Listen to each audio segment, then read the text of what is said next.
নৱবৰ্ষৰ প্ৰথম দিনটোতে পথ সজাগতাৰ সন্দৰ্ভত উৰিয়ামঘাটত বিশেষ পদক্ষেপ পথ সুৰক্ষা সজাগতাৰ বাবে উৰিয়ামঘাট আৰক্ষী থানাৰ ভাৰপ্ৰাপ্ত আৰক্ষী বিষয়া অলংকাৰ বৰা আৰু সৰুপথাৰ সমজিলাৰ সীমান্ত দণ্ডাধীশ প্ৰিয়মজ্যোতি ফুকনে হেলমেট পৰিধান নকৰা বাইক আৰোহীসকলক সজাগ কৰে।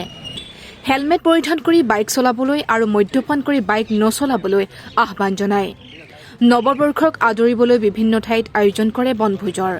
বনভোজলৈ যোৱা গাড়ী চালকে যাতে মদ্যপান কৰি বাইক গাড়ী নচলায় তাৰ বাবে আহ্বান জনাইছে। বিগত সময়ৰ তুলনাত বাইক দুৰ্ঘটনা ক্ৰমান্বয়ে হ্ৰাস পাইছে যদিও সজাগতা পদক্ষেপ গ্ৰহণ কৰি আহিছে সৰুপথাৰ সমজিলা প্ৰশাসন তথা উৰিয়ামঘাট আৰক্ষীয়ে।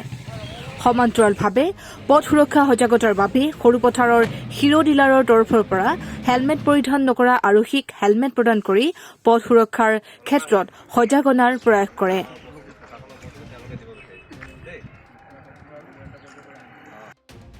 আহিছোঁ হিৰো ডিলাৰ ইয়াত আমাৰ প্ৰশাসনে সম্পূৰ্ণ কামটো কৰি আছে। তো আমাৰ নৱবৰ্ষৰ ফালৰ পৰা আমাৰ ফালৰ পৰা প্ৰদীপ গগৈ আমাৰ অনাৰ হয় গগৈ এণ্টাৰপ্ৰাইজৰ। তো তেখেতৰ ফালৰ পৰা আমি আমাৰ ফালৰ নৱবৰ্ষৰ এটা শুভেচ্ছা দিছোঁ।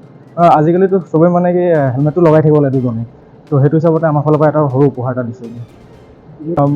আজিকালি যেনেকৈ দুৰ্ঘটনা হৈ আছে বাইক আৰোহীৰ, তো সেইটো হিচাপত কি দুটা হেলমেট সকলোৱে লগাব লাগে তো আমাৰ কি অনাৰ লগতো আমি ডিছকাছ কৰি মেলি আমাৰ ফালৰ পৰা নৱবৰ্ষতে আমি এটা উপহাৰ দিছোঁ। আমি বৰ্তমানলৈকেতো তেনেকুৱা লোৱা হোৱা নাই, কিন্তু আগলৈ লোৱা হ'ব।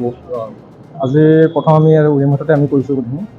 তো নেক্সটতো যদি হয় তেনেকুৱা আমি কৰি যাম। এনে পদক্ষেপৰ বাবে হিৰো ডিলাৰক বিশেষভাৱে ধন্যবাদ জ্ঞাপন কৰিছে স্থানীয় ৰাইজে। হিৰো ডিলাৰ পৰা দিছে উৰিয়ামঘাট থানা আছে। ক'ত আহিছে? আমি উৰিয়ামঘাট বজাৰলৈ আহিছোঁ। কিয় দিছে? নিজৰ ছেফটিৰ কাৰণে দিছে। মই হেলমেট পিন্ধা নাই। হেলমেটটো পাই এতিয়া কেনেকুৱা লাগিছে? ভালে লাগিছে। ৰাইজক কি ক'ব? হেলমেট পিন্ধি বাইক স্কুটি চলাবলৈ নিদিয়ে। ব্যুৰো ৰিপৰ্ট ধনখৰি বাৰ্তা।